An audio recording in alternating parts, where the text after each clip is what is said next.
Welcome to my channel, the world of science fiction. Don't forget to like and subscribe to the channel.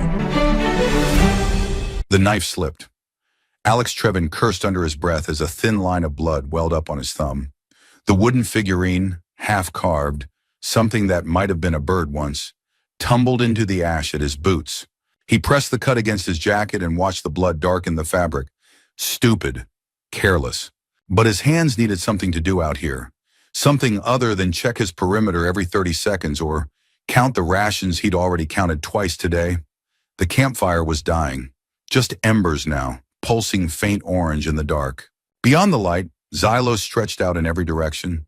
Endless desert, cracked earth, rock formations that looked like broken teeth against the horizon.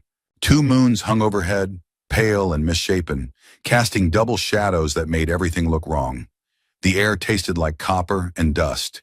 He'd paid everything he had for this rock, every credit, every favor. Sold his ship, his cargo license, even the memorial plaque his sister had left him. Xylocorp's rep had smiled through perfect teeth and called it a virgin world, pristine, uncontaminated by colonial interference. Translation: empty, worthless. But it was his. No government, no debt collectors, no questions about where he'd been or what he'd done to survive the last 5 years. Just him and the silence. Alex picked up the figurine, brushed ash from the rough wood. The fire crackled once, settled lower. He should have banked it hours ago, should have. A branch snapped. Not a branch. There were no trees on Xylos, but something dry, something brittle breaking underfoot. Close. His hand moved before his brain caught up, fingers wrapping around the grip of his pistol. He didn't draw. Not yet. The night pressed in from all sides, thick and watching. His pulse hammered in his ears. He looked down. Footprints, bare feet. 5 toes each, slender arches pressed into the ash just beyond the fire's edge. Fresh enough that the ash hadn't settled back, hadn't been disturbed by wind. Leading right up to where he sat, then away, back into the dark. Female, if he had to guess from the size and shape. Small, light. His mouth went dry. There shouldn't be anyone here. Alex stood slowly, gun rising. The weight of it felt good, solid, real. He scanned the darkness beyond the firelight, pupils straining to adjust. Nothing moved. Nothing made a sound. Just the wind hissing across broken stone and the faint electrical hum from his landing module 30 meters away. Then he saw them, shapes, tall and gaunt, standing motionless at the edge of the light. 7, maybe 8. More emerging from behind rocks, from the shadows between dunes. Their skin caught the moonlight, blue deep azure like drowned flesh, stretched tight over angular bones. Eyes reflected the firelight back at him, dozens of burning points in the dark, predator bright and desperate. They held spears, long crude things with stone tips that glinted sharp. "Stop right there," Alex said. His voice came out steadier than he expected. "I don't want trouble." They didn't stop. They spread out, moving with the kind of silent coordination that came from hunting together, from years of moving as one organism, surrounding him, cutting off escape routes he hadn't even mapped yet. One stepped forward, taller than the rest. Broader shoulders, though still lean, all sinew and controlled violence. Her face was carved from the same harsh angles as the landscape. Sharp cheekbones, strong jaw, eyes that burned with something beyond hunger.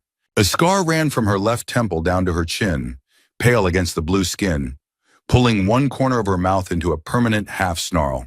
She wore leather armor cobbled together from what looked like desert creature hide, reinforced with metal plates that had been beaten flat by hand. A leader. You could see it in the way she held herself, the exhaustion of command carved into every line of her body. She looked at him the way a starving woman looks at food. "Finally," she said, her voice scraped out like she hadn't had water in days. "A male." The wind gusted. The fire went out completely, plunging everything into moonlit darkness.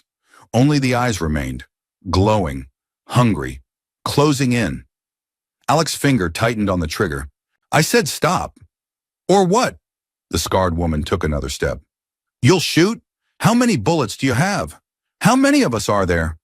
He did the math fast. 12 rounds in the magazine, 1 in the chamber. At least 20 shapes moving in the dark. His landing module had more ammunition, but it was too far, and they were too close. I don't want to kill anyone, he said. Good. She smiled. It didn't reach her eyes. Neither do we. Not you, anyway. The circle tightened. Spear points caught the moonlight. His back hit something solid, one of the rocks near his camp. Trapped. What do you want? The scarred woman stopped 3 meters away, close enough that he could see the cracked dryness of her lips, the way her hands trembled slightly on her weapon. Not from fear, from weakness. What do we want? She laughed, a sound like breaking glass. We want you to live. We want you to eat, to drink, to sleep safely. We want to give you everything you need. Why? Her smile vanished. Because you're the first male we've seen in 97 years. The words hit him like cold water.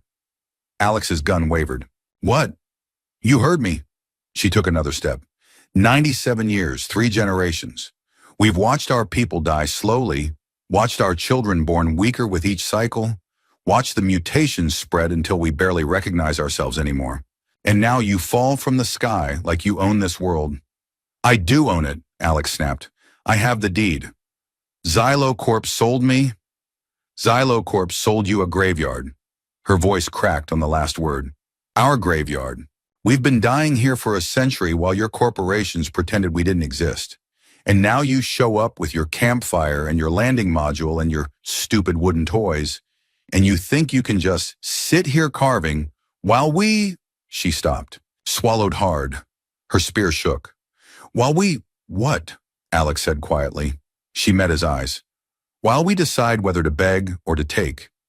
One of the others, younger, maybe barely 20, stepped forward and threw something at his feet. Small, white. It bounced once and settled in the dirt. A bone, child-sized. Too small for anything but a young skull. That's what happens, the young one hissed, when you wait for help that never comes. Alex stared at the bone. His gun felt impossibly heavy. The scarred woman raised her hand. Kaylin, she said. My name is Kaylin. What's yours? Alex. Alex. She tested the word. Human name. Human features. Human DNA. Do you understand what that means to us? I'm not breeding stock. No. Her voice went soft, dangerous. You're a miracle. You're a chance. You're the difference between extinction and survival. And we will do whatever it takes to make sure you understand that. I'll help you, Alex said fast. I'll contact the coalition, file a report, get you medical supplies, genetic specialists. We have no time for bureaucrats. Kaylin's voice cracked like a whip. Our women are dying now. Our children are being born too weak to survive their first winter.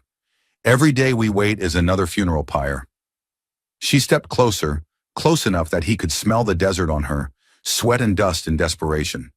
You will fulfill your duty to us, one way or another. Alex raised the gun again, pressed the barrel against her chest. Stay back.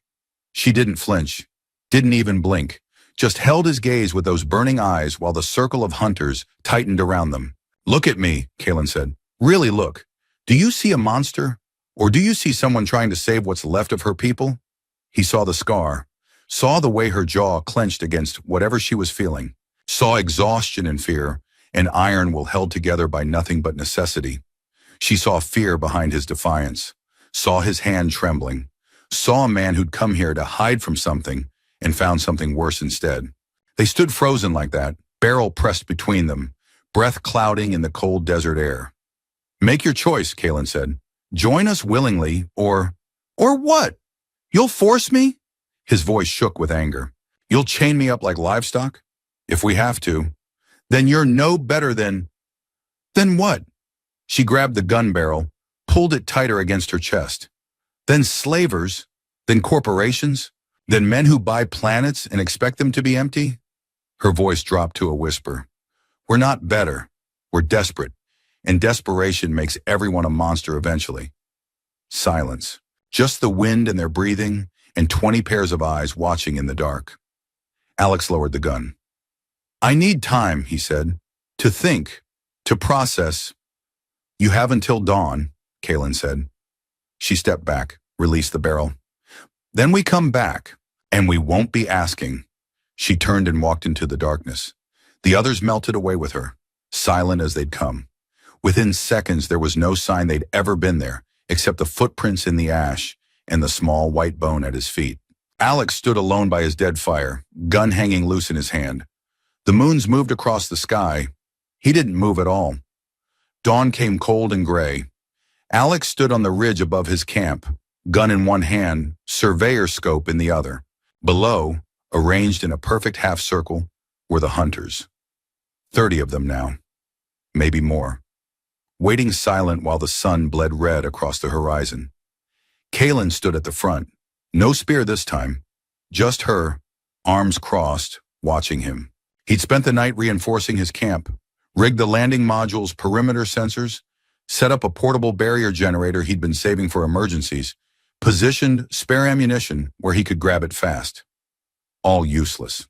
They could overrun him in seconds if they wanted, but they hadn't. They just waited. He walked down the ridge slowly, deliberately, stopped at the barrier line. "This is my planet," he said, loud enough for all of them to hear. "I bought it. Legal sale, registered deed, full colonial survey certification. You have no claim here." Kaylin's expression didn't change. "You bought a grave," she said. "Ours. Then I'll help you relocate. File for refugee status. Get you transport off-world." "To where?" one of the younger hunters shouted. "Every colony has quotas. Every world is full. We're not citizens of any system, not registered with any government. We're ghosts. We've been ghosts for 100 years. Then I'll help you become visible again. While we die waiting." Kaylin's voice cut through the argument like a blade. "You don't understand. We don't have months. We barely have weeks. Our youngest are already showing the mutations. Stillbirths every season. Women bleeding out during labor because their bodies are too weak to..." She stopped, swallowed. "We're not asking you to save the world. Just to give us a chance to save ourselves." Alex gripped the gun tighter. "By using me." "Yes." The honesty of it hit harder than a lie would have. "I came here to be alone," he said. "To get away from..." He stopped. Couldn't finish. "From what?" Kaylin took a step forward. "From people who wanted things from you? From responsibilities you couldn't carry? From a past you couldn't fix?" She tilted her head. "You think you're the only one running from something? It's not the same." "No," she agreed. "It's not. I'm running toward my people. You're running away from yours. But we're both standing in the same desert, and only one of us has a choice about what happens next." The barrier hummed between them, a thin line of electromagnetic force that wouldn't stop a determined charge. "What if I refuse?" Alex said. "Then we take you anyway." Kaylin's voice went flat, emotionless. "We tie you down if we have to. We keep you sedated if we have to. We do whatever is necessary because that's what survival means. That's what watching your children die teaches you. The difference between right and necessary stops mattering when you're bearing your 5th infant. You'd make me a slave. We'd make you a father. Against your will, yes. But at least your children would live." The wind picked up, throwing dust between them. "And if I fight, then some of us die stopping you." She touched the scar on her face. "I've already lost so much, Alex. A few more scars won't change anything." His finger rested on the barrier control. One press, and they'd have to break through. He'd have maybe 10 seconds before they overwhelmed him. Enough time to grab the module's emergency beacon. Enough time to call for help that might arrive in days or weeks. Enough time for a lot of them to die for no reason. He looked at their faces, young and old, scarred and smooth. Every one of them wearing the same expression, grim determination mixed with desperate hope. Women who decided to do an evil thing for a good reason and would carry that choice for the rest of their lives. "There's a third option," he said quietly. Kaylin raised an eyebrow. "Which is?" "You give me space. Let me live my way, on my terms. And I'll help you contact the outside. Real help. Medical teams, geneticists, people who know what they're doing. That's worth more than whatever you think I can give you. And while we wait for your real help, you survive, like you've been surviving for 97 years. She laughed, sharp and bitter. "You think we're surviving? We're dying slowly. There's a difference." She gestured to the women behind her. "You see 30 hunters. I see 15 who won't live to see their next birthday. I see 8 who are already too sick to carry children. I see a people at the edge of extinction, desperately grasping at the only lifeline that's appeared in a century. I'm not a lifeline. I'm one man. One man with viable genetic material. One man whose DNA isn't corrupted by whatever toxin or radiation or mutation has destroyed ours. One man who represents a chance, however small, that our next generation might be stronger than this one. She spread her hands. Is that such a terrible thing to ask? When you're asking me to give up my autonomy? Yes. Then we're at an impasse. They stared at each other across the barrier line. The sun climbed higher. His shadow stretched toward her shadow, almost touching. I need time, Alex said finally. You've had all night. I need more. A week. Let me repair my communications array. Let me verify the coalition channels are still active. 3 days, Kalen interrupted. 3 days to try your coalition. If nothing changes, if no help arrives, if you haven't found a better solution, she let the silence finish the sentence. And in those 3 days, we watch, we wait, we stay out of your way. She paused. But we don't leave. So I'm a prisoner. You're a guest who hasn't decided to be a host yet. Alex's hand hovered over the barrier control. 3 days, 72 hours. Not enough time for coalition response. Not even enough time to confirm they'd received his signal. But it was something.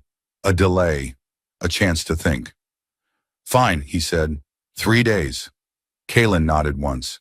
3 days. She turned and walked back toward her people. They melted into the landscape, disappearing behind rocks and into shallow valleys. Within minutes, the ridge looked empty again. But Alex could feel them watching. He lowered the barrier and walked back to his camp.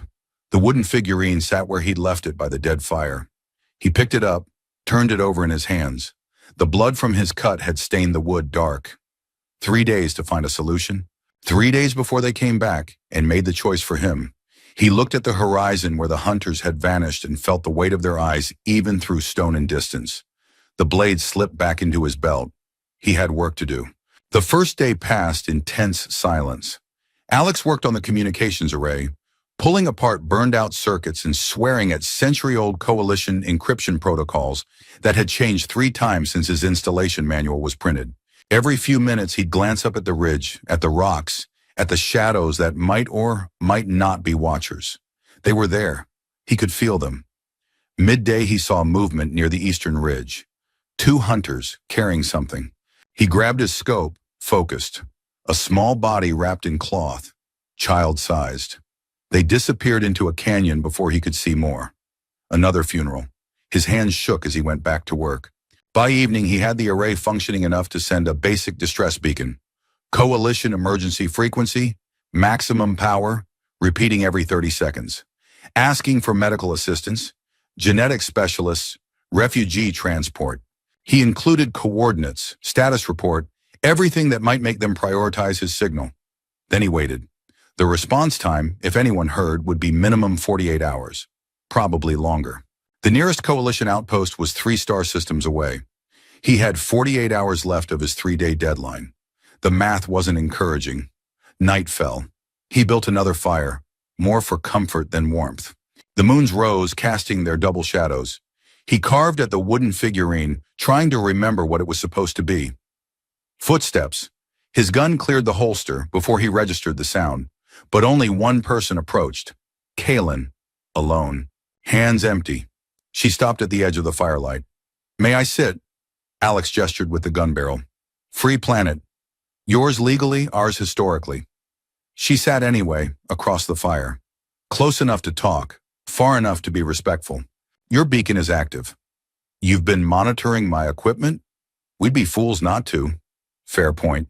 He lowered the gun but didn't holster it. And nothing. It's a good signal. Clear, strong, properly formatted. If anyone's listening, they'll hear it. She paused. But listening and responding are different things? You think they'll ignore it? I think the coalition has bigger problems than one human on a backwater planet surrounded by unregistered alien refugees.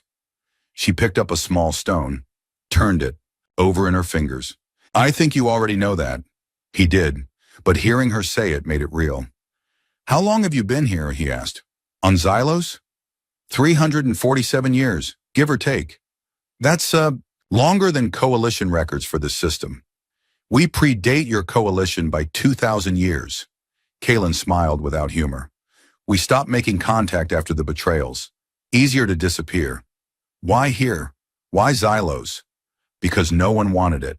Perfect for a people trying to die in peace. She looked up at the moons. We had almost succeeded. Then you arrived. I didn't know. Would it have changed anything if you did? Alex thought about that. Thought about the debt collectors, the warrants, the past chasing him across 3 systems. Thought about sleeping in his ship for 2 years, eating protein paste and recycled water, desperate for something solid under his feet. Probably not, he admitted. Honesty.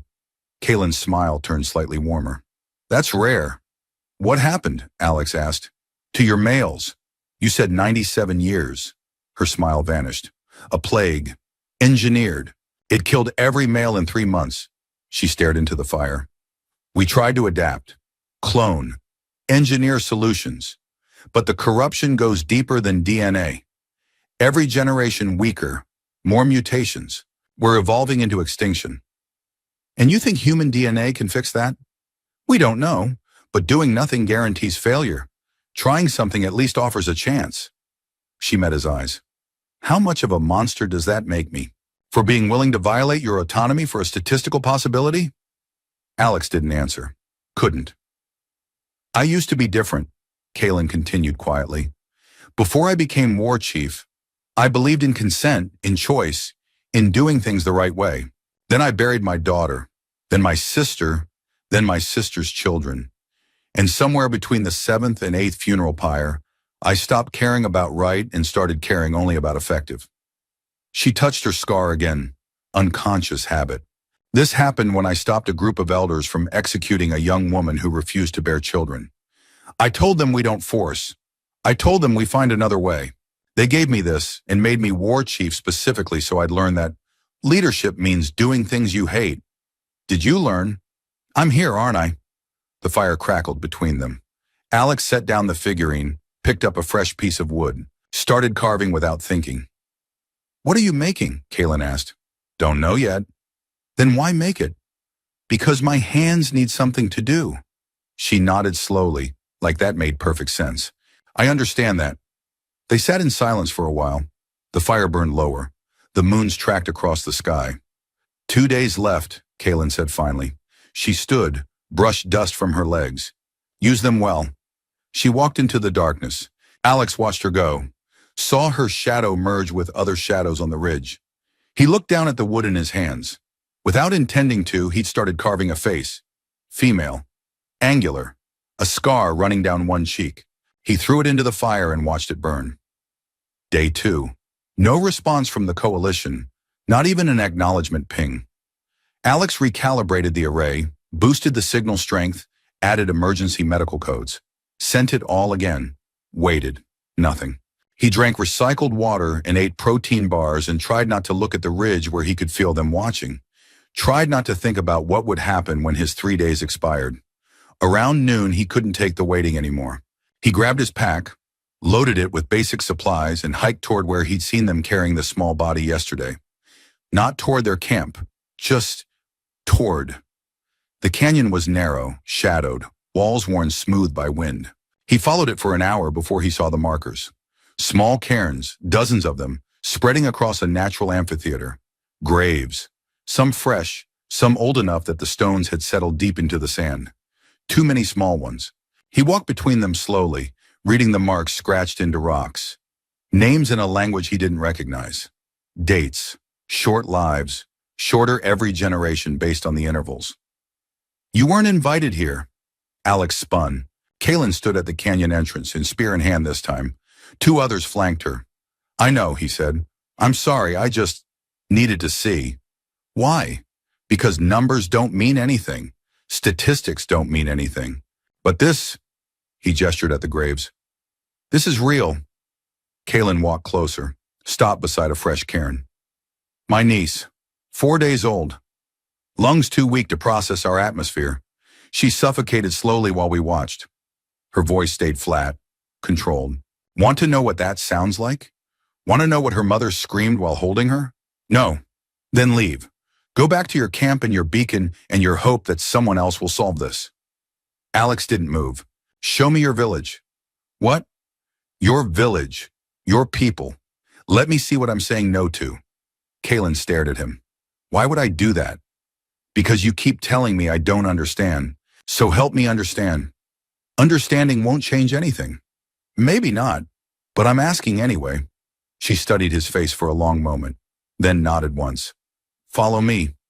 They walked in silence. The canyon opened into a wider valley, sheltered from wind.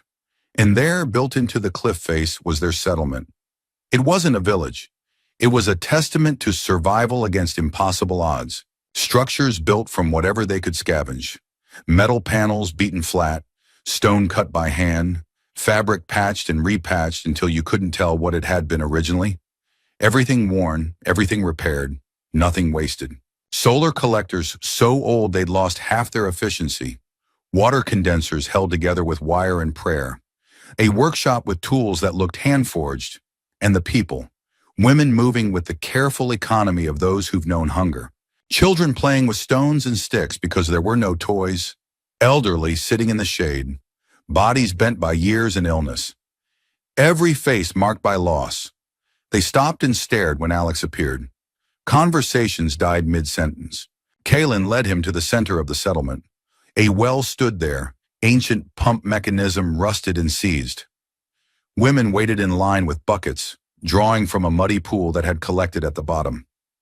Our primary water source, Kalen said, broken for 3 years. We survive on condensation and whatever we can pull from deep underground. Half our sick children drink water contaminated with minerals that destroy their kidneys. She pointed to a young mother with a toddler. See that child? She's 5. Should be twice that size. Stunted by malnutrition and chronic dehydration. Alex stared at the pump. The mechanism was seized but not destroyed.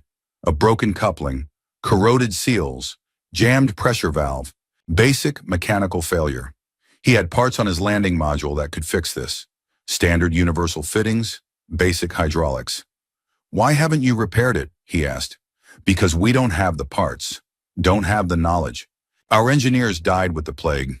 We've spent 97 years losing expertise, losing skills, losing everything except the will to keep breathing. Kalen's voice cracked. We're not stupid, Alex. We're desperate and dying and out of options. He looked at the pump, looked at the people, looked at Kalen's face, waiting for him to understand, to see, to care. How many children? He asked quietly. 17. 12 too sick to play. How many pregnant? 6. 2 won't survive labor. Maybe 3 of the infants will live a month. The numbers hit like physical blows. And you think I can change that? I think you're a chance. The only one we have. She turned away. Come, I'll show you back to your camp. You've seen enough. Wait. She stopped. Do you have guards? On the well? At night? Why would we need guards? There's nothing here worth stealing. Just answer. No. Everyone sleeps at night. We're too tired not to. Alex nodded slowly. Then get some rest tonight. All of you. What are you planning? Nothing that concerns you. He met her eyes. Yet. He walked back toward his camp without waiting for escort. Behind him, he heard Kalen ordering her hunters to follow at a distance. To watch. To make sure he didn't try to run. He wasn't running. Not anymore. Midnight. Both moons high and bright. Alex moved through the darkness like a ghost, pack heavy with tools and parts from his landing module. He'd stripped the emergency water recycler, the backup hydraulic system, every seal and coupling he could spare, everything he'd need. The village was silent, dark. He could see a few guards posted on the perimeter, but they faced outward, watching for threats from the desert, not from within. He slipped past them easily. The well sat in the center of the settlement, moonlight making the stagnant water at the bottom shine like oil. Alex knelt beside the pump, set down his pack, pulled out tools. The pump casing came apart with some effort. Decades of corrosion had welded pieces together. He worked slowly, carefully, trying not to make noise. The coupling was cracked, just as he'd thought. The pressure valve was jammed with mineral buildup. The seals had rotted away to nothing, all fixable. He pulled replacement parts from his pack, match them to the mechanism. Not perfect fits. He had to file down some connectors, jury rig adapters, but functional. Good enough. 2 hours of work in the cold desert air. His hands cramped. His back ached from crouching. He ignored it. The final seal clicked into place.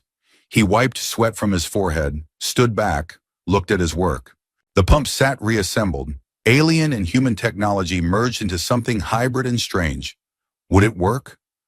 Only one way to find out. He primed the system manually, working the handle slowly. Once, twice. Resistance then. Water. Clear water erupting from the pipe, splashing into the collection basin. Cold and clean and perfect. The sound echoed across the silent village like thunder. Alex stood frozen, watching it pour. Silence. Just the water. Just that pure, clean sound in the dead of night. Then, behind him, someone gasped. He turned. A young woman stood there, child in her arms, staring at the water like she was watching a miracle. She screamed, not in fear, in joy. Others poured from their shelters. Women in sleeping clothes, children rubbing their eyes, elderly moving as fast as their bodies allowed. They surrounded the well, touching the water, tasting it, crying and laughing and shouting all at once. Alex backed away slowly, trying to slip back into the shadows. Wait! Kaylin pushed through the crowd, hair loose from sleep, knife in hand like she'd grabbed the first weapon she could reach. She saw him, saw the pump, saw the water. What did you— Nothing, he interrupted. I wasn't here. You fixed— I didn't do anything. He shouldered his pack. Just take care of your people. He walked away before she could respond. Before anyone could stop him or thank him or make this into something it wasn't. Just a simple repair. Just basic human decency. Nothing that changed the larger problem. Behind him, the celebration continued, getting louder. Women drenching their hair, children splashing in puddles, someone starting to sing. Alex walked back to his camp through the double-shadowed desert and tried not to feel like he'd just made everything more complicated. Dawn came with a visitor. Kaylin sat by his rebuilt fire, waiting. No weapons this time. Just her watching him approach with unreadable eyes. You should be with your people, Alex said. My people are celebrating. They don't need me. She gestured to the ground across from her. Sit. He sat. Silence stretched between them. The fire crackled. Wind moved dust across the hardpan. You did what I never asked, Kaylin said finally. That's what frightens me. Frightens you? Because I was ready to take from you by force. I was ready to be the monster. And then you go and do something kind, something that costs you and helps us, something that makes me question everything I've decided about you.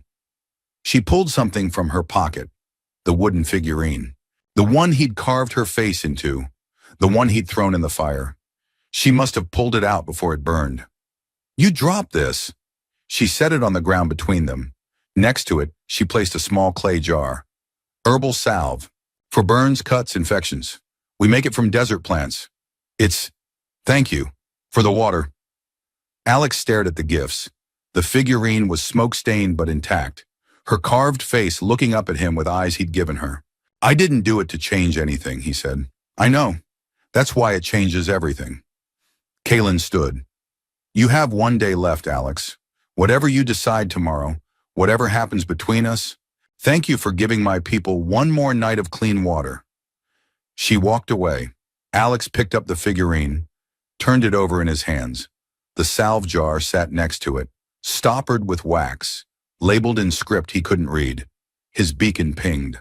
He scrambled for the communications array, heart hammering. A response? Already?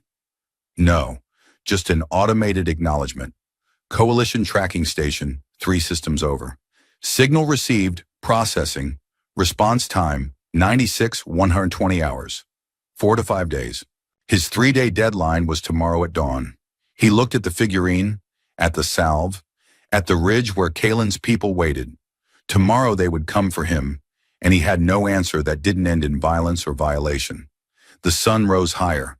He sat by his fire and carved nothing and waited for something he couldn't define. The last night came too fast. Alex spent the day preparing, not for war. He'd already done that math and knew how it ended. Not for escape.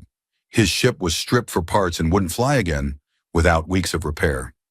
Just preparing to say no, to draw a line in the sand and mean it, even knowing what it would cost. He cleaned his gun, checked the barrier generator, set up his final defensive position, recorded a message to the coalition explaining what happened here, what choice he'd made, what he hoped they'd do for these people after. After. He was calibrating the barrier frequency when his radar pinged. Movement, high altitude, fast. His blood went cold even before he saw it. A shadow crossed both moons. Too large, too fast. Wrong shape for atmospheric turbulence. Then the thunder split the sky. Not thunder. Engines. A ship dropping through the cloud layer. Massive, corporate clean, trailing vapor and the kind of roar that said military-grade propulsion. It banked hard, circling his position once. Scanning. Then it settled into hover 200 meters above the ridge. Alex's blood went cold. That hull design, those markings, Xylocorp, the same company that sold him this planet, the same company whose rep had smiled and promised him an empty world. A voice boomed across the desert, amplified, emotionless. Unregistered life forms detected. Corporate land rights. Violation in progress. Clearing operation authorized. 30 seconds to comply with evacuation orders. No, Alex breathed. No. He grabbed his communicator, punched in the corporate frequency. This is Alex Trevin, landowner of record. I'm ordering you to stand down. Landowner contract, clause 47B. Property purchased as is, empty of sentient life. Presence of unregistered alien population constitutes breach of contract. Clearing operation proceeding. They were here first. They've been here for centuries. Corporate assets take precedence. 20 seconds. Drop pods launched from the ship's belly. 6 of them trailing fire, slamming into the sand hard enough to throw up dust clouds. Ramps dropped. Figures emerged. Mercenaries in full combat exosuits, powered armor gleaming, weapons that made his pistol look like a child's toy. Flamers, plasma rifles, grenade launchers. A clearing team, built to scour a planet clean. Alex ran, not away, toward the village, toward Kalen's people who had 30 seconds to realize they were about to die. Contact! The lead mercenary's voice crackled through external speakers. Multiple hostiles. They're not hostile, Alex screamed. Stand down. The Huntresses poured from the village like water through a broken dam, spears raised, moving with the desperate speed of people who know they're fighting for extinction. Kalen led them, war cry tearing from her throat. The spears bounced off armor. The plasma rifles didn't bounce off flesh. The first volley cut through 3 women before Alex's brain processed what he was seeing. Bodies hit the sand, smoking. The smell of burned meat thick in the air. No! He fired his pistol at the nearest mercenary. The round sparked off armor plating, useless. The mercenary turned toward him, weapon rising. Kalen hit the soldier from the side like a meteor, spear driving through the suit's joint seam, the only weak point, finding flesh beneath. The mercenary went down screaming. To the canyon, Kalen shouted. Scatter and run. But they weren't running. They were fighting. 100 women with stone weapons against 6 walking tanks, fighting because this was their home, their graveyard, their last stand. Alex sprinted toward the nearest mercenary, ducked under a rifle burst, jammed his gun into the neck seal and fired twice. The soldier dropped. A grenade arced through the air. Time slowed. It tumbled end over end, perfect parabola, landing amid a cluster of young huntresses trying to pull wounded toward cover. Kalen saw it. Her eyes went wide. She dove. Alex saw her move and knew with absolute certainty that she was going to shield them. Going to take the blast herself because that's what leaders do. That's what desperation teaches you. He ran faster than he'd ever run, grabbed her mid-dive, shoulder-checked her sideways, threw himself over the grenade. The world became white noise and pain. He felt himself lifted, spinning, hitting something hard, tasted blood. Couldn't hear anything except a high-pitched whine that might have been his eardrums rupturing or might have been someone screaming. Dust and silence. Alex lay on his back staring at the sky, watching the moon spin. Everything hurt. Everything was distant and muffled and wrong. A face appeared above him. Kalen. mouth moving. No sound. Then sound rushed back in, all at once, too loud. Lex! Alex, don't die! Don't you dare die! Her hands pressed against his chest. Blood. So much blood. His? Probably. Everything felt wet and hot. Fine, he slurred. Get to cover. You're not fine, you idiot, you... Her voice cracked. Why would you do that? Same reason. You would've. Boots crunched on sand. Heavy. Mechanical. The mercenary captain stood over them, weapon trained down. Through the helmet's visor, Alex could see cold eyes assessing the situation. Male subject detected. Human. Alive. The captain spoke into his comm. Updating mission parameters. Capture priority authorized. No, Kaylin growled. She stood, putting herself between Alex and the gun. Her spear was gone, snapped in half somewhere. She had nothing, just her body and her will. The captain laughed, a sound like grinding metal. You going to stop me with your bare hands? If I have to. Kaylin, Alex gasped. Don't, she charged.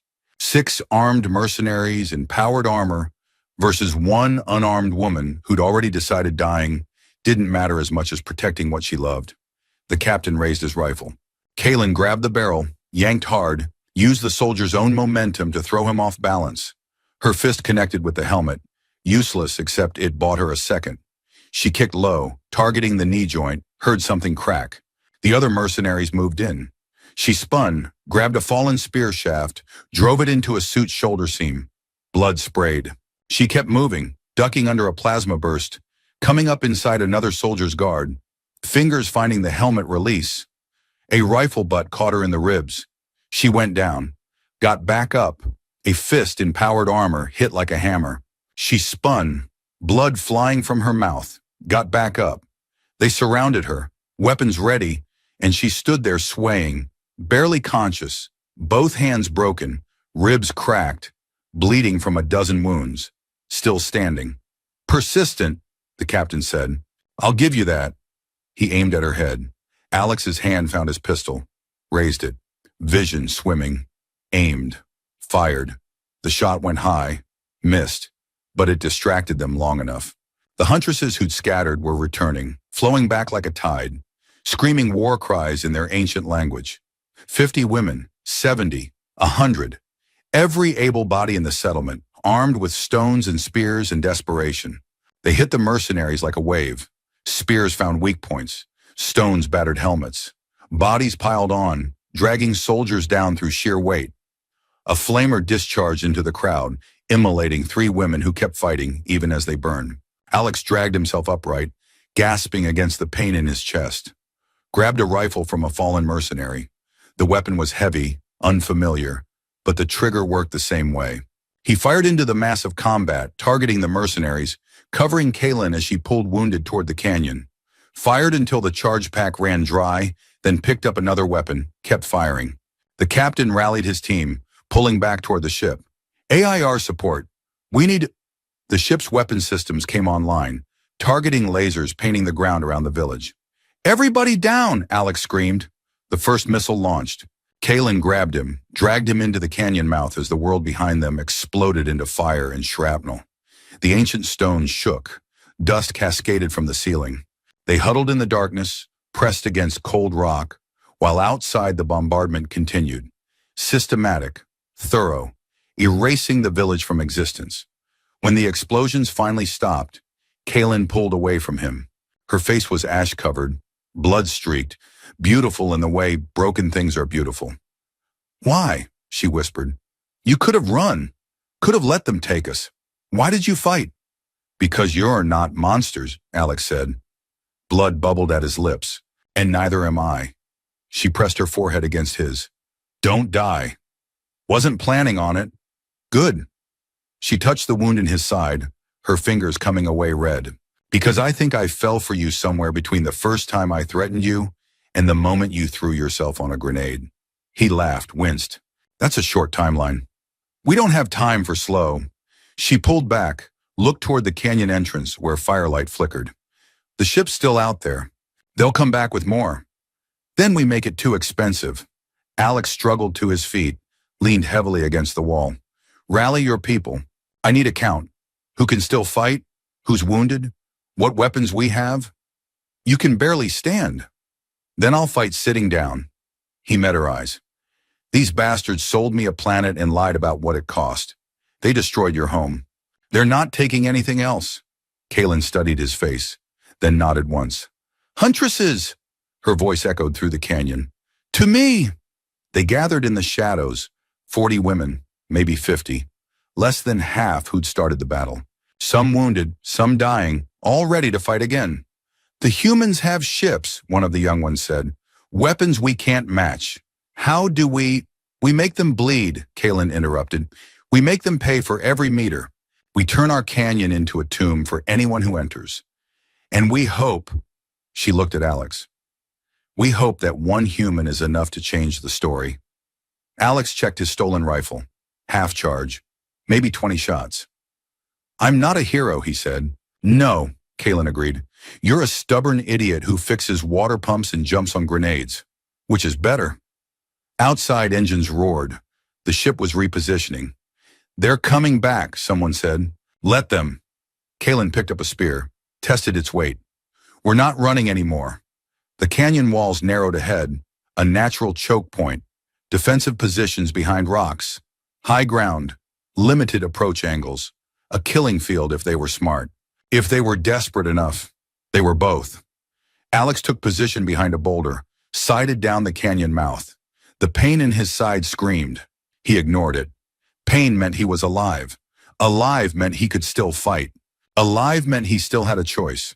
3 days ago, he said quietly, I would have let them kill you, would have convinced myself it wasn't my problem.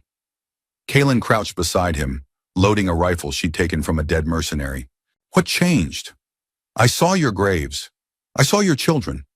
I saw you willing to become a monster to save them. He checked his sight picture. And I realized I'd rather die standing with you than live alone with my cowardice. She touched his hand, brief, gentle, then pulled away to give orders to her fighters. Boot steps echoed at the canyon entrance. 4 mercenaries in fresh armor, moving tactical, weapons up. Behind them, 2 more carrying heavy support weapons. Final warning, the captain's voice boomed. Surrender the human male and evacuate. Non-compliance will be met with lethal force.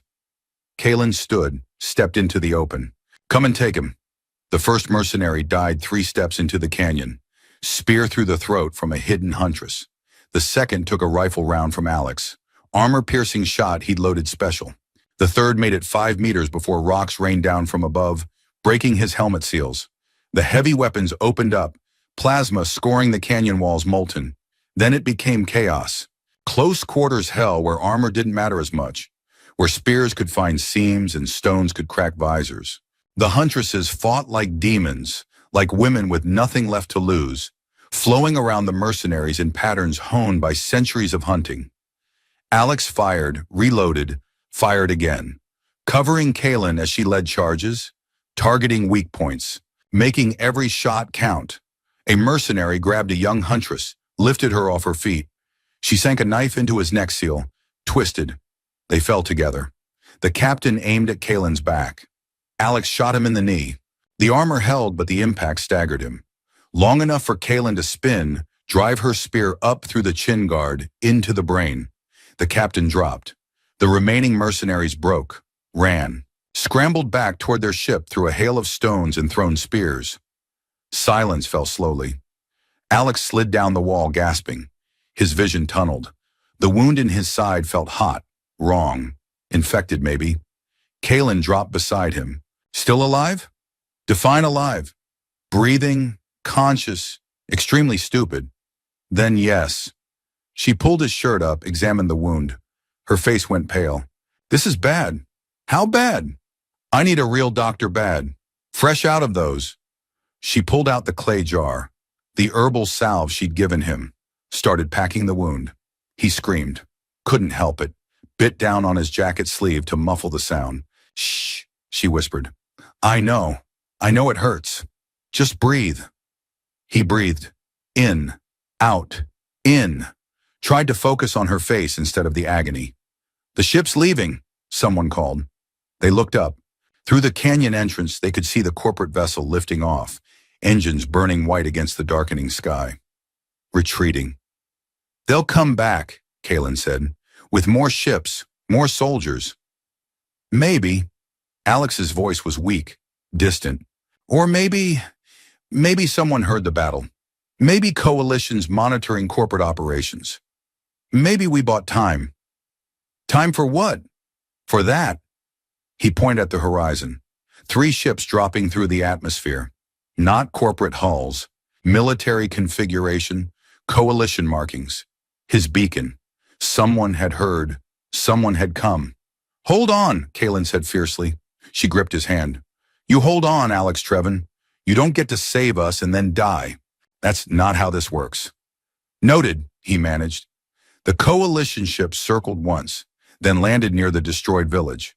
Ramps dropped. Medics, soldiers, diplomats, real help. Finally.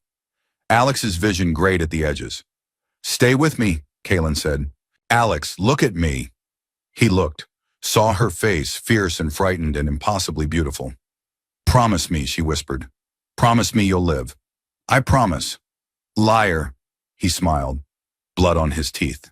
Takes one. To no one. She laughed, crying, her tears cutting tracks through the ash on her face. The medics arrived, pulling her away, surrounding him with equipment and urgent voices. He tried to hold on to her hand but couldn't feel his fingers anymore. Darkness took him gently, carrying him down into silence. His last thought was that he hoped she'd be there when he woke up. If he woke up, white light, antiseptic smell, medical bay, coalition standard. He knew it before he opened his eyes. The hum of life support, the soft beep of monitors, the particular quality of recycled air. Alex opened his eyes slowly. Kalen sat beside his bed, head down on the mattress edge, sleeping. Her hand gripped his, fingers interlaced. She'd cleaned up, someone had given her soap and water, but the bruises remained, dark purple across her face and arms. Bandages wrapped her ribs. She'd stayed. He squeezed her hand. She jerked awake immediately, warrior fast, hand going for a weapon that wasn't there. Then she saw him, saw his eyes open, and everything in her face softened. You're awake. How long? 3 days. The doctor said. She stopped, swallowed. It was close. Alex looked down at himself. Bandages, IV lines, monitoring equipment. He felt disconnected, distant. Your people? Alive. The coalition's processing asylum. Your beacon triggered an investigation into Xylocorp's clearing operation. She smiled, tired. You started a political incident. Wasn't planning on that either. You're terrible at planning. She touched his face, gentle. They asked what you were doing here, why you fought, whether you were coerced. What did you tell them? That you could have run, that you chose us instead. Silence stretched between them. The monitors beeped steadily. 3 days ago, he said quietly, you were ready to force me. I know. And now? She met his eyes. Now I understand the difference between survival and living, between preserving DNA and preserving humanity. She pulled something from her pocket, the wooden figurine, still smoke-stained, still cracked. Someone found this. Thought you'd want it back. He took it, turned it over. His blood still stained the wood. Looks like you, he said. Looks like who I was. She touched the carved scar. Before I met a stubborn human who taught me that some things matter more than survival. Your people still need help, and they're getting it, because you made them see us as people. She leaned forward. You asked me once why I stayed. Want to know the real answer? Yes. Because somewhere between threatening you and watching you fix our water pump, I realized I didn't want a male to save my species. I wanted you, specifically, stubbornly, impossibly. She pressed her forehead against his. Not to breed, not to preserve, just you. Alex felt something in his chest that wasn't pain, something warmer. I bought a planet to be alone, he said, to escape, and instead I found a war chief who threatened to kidnap you? Someone worth fighting for. She kissed him then, soft and careful, mindful of his injuries. Tasted like salt and ash and hope. When she pulled back, her eyes were wet. You can go wherever you want when you recover. Back to your empty planet if that's still what you need. And if I wanted to stay? With my people? With you? Kalen smiled, real and unguarded. Then I'd say you're still a stubborn idiot. She squeezed his hand. And that I'd like that very much. Their fingers interlaced. His thumb traced circles on her palm. Outside the window, the refugee station moved with purpose. Not a home yet, but a beginning. The planet probably won't stay empty, he said. Coalition might let me keep it. Your people could settle there. Legally. Build something real. A home. A home. He looked at their joined hands. Not a grave, she whispered. Not a grave, he agreed. Outside, the first sun rose. Just one sun. Normal, familiar. Painting the station in gold. A new day. A new beginning. Alex closed his eyes, exhausted, healing, alive. Felt Kalen's hand in his. Felt less alone than he'd been in years. When he woke again, hours later, she was still there. Still holding on. Still choosing to stay. They'd surrounded him to preserve their kind. She'd stood before him to preserve his soul. And somehow, impossibly, that had been enough. Water! Water! Water! The child's voice cut through the morning air, high and bright with wonder. Alex stood on the ridge 2 months later, watching the scene below. A cluster of children surrounded the old pump. The monument now, hands reaching for the clear stream that poured endlessly. Their laughter echoed off canyon walls. The settlement had grown around it. Coalition engineers had provided materials, but the design was pure Huntress. Structures following natural curves, solar arrays catching maximum light, water recyclers feeding clean pipes throughout. Real children, dozens of them, running, playing, alive in ways he'd never seen during those first desperate days. Arms wrapped around him from behind. You're supposed to be resting, Kalen said. I've been resting for 8 weeks. I'm done resting. Doctors said 6 more days before heavy activity. Standing on a ridge isn't heavy activity. She moved to stand beside him, hip pressing against his, their hands finding each other naturally. Her ribs had healed, the bruises faded. The scar on her face remained, but she wore it differently now, not as a mark of defeat, but as a reminder of what she'd survived. They watched the settlement together in comfortable silence. The first coalition supply ship arrives tomorrow, she said. Medical equipment, construction materials, genetic samples to diversify the population base. Real hope instead of desperate fantasy. Good. The council asked if I'd stay on as liaison. Bridge between my people and the coalition. Will you? If you stay too. He looked at her. As what? Landowner? Ambassador? As my partner. In everything. She turned to face him fully. I know we started badly. I know I threatened you, cornered you, made you into a thing instead of a person. And I know that 2 months isn't long enough to erase that, but I want to try, if you'll let me. Alex thought about the man who'd landed here 3 months ago, running from his past, desperate for isolation, convinced that connection only led to pain. That man was gone. I'll stay, he said, not because I own the planet, not because your people need me, but because I choose to, because you choose me. Every day, without coercion or desperation. Every day, she agreed. They kissed there on the ridge, while below them a settlement grew from ashes, while around them a world learned to live again, while above them the moons, twin and pale and beautiful, watched as they always had. When they pulled apart, Kalen reached into her pocket. I made you something. A wooden figurine, small, carved with more skill than his rough attempts. A man with kind eyes and stubborn set to his jaw. Him.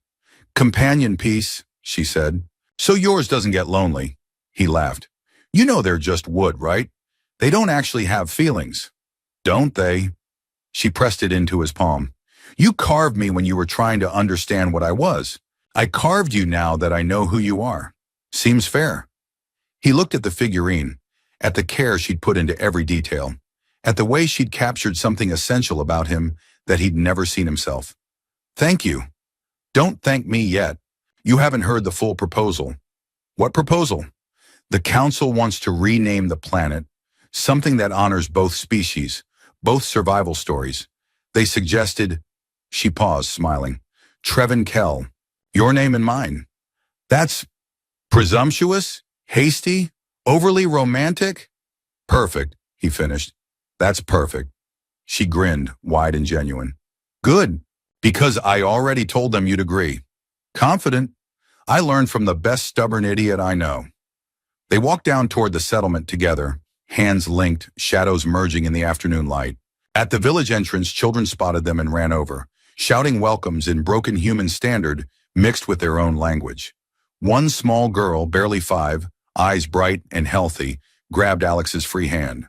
Come see, she said. We built new gardens. With earth seeds the coalition brought.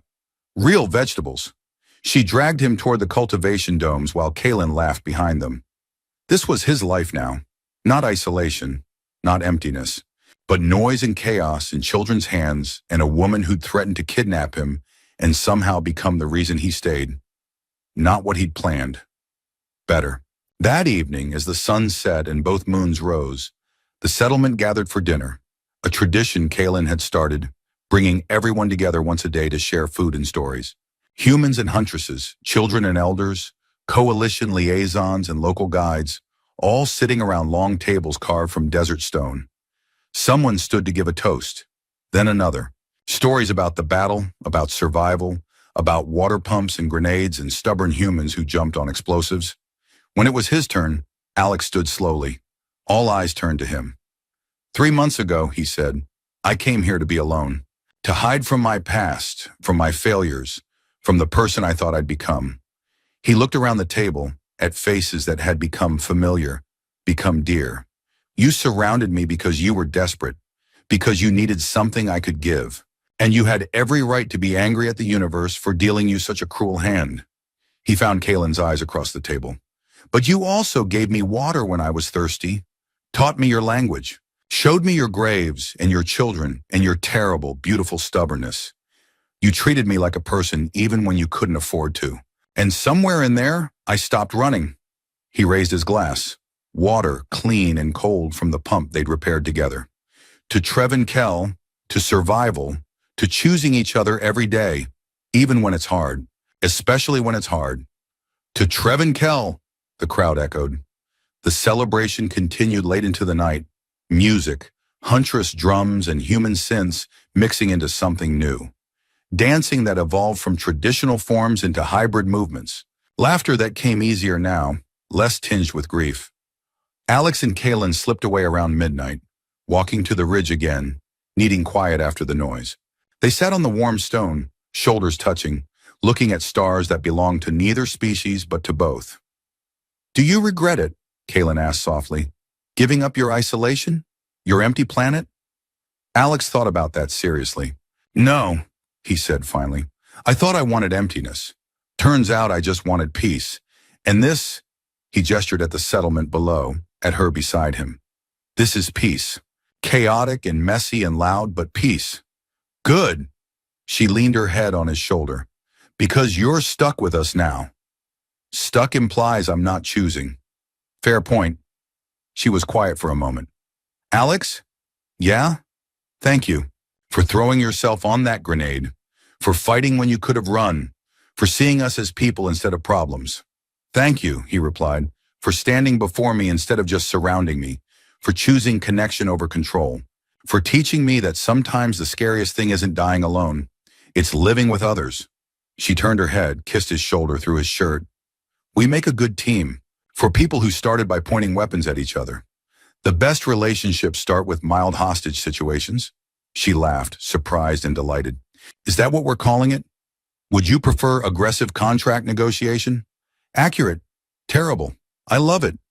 They sat there as the night deepened, as the settlement below slowly went dark, as the universe turned indifferent overhead. Two people who'd found each other in the worst possible way and somehow made it work. Not because it was easy, because they chose it. Every single day.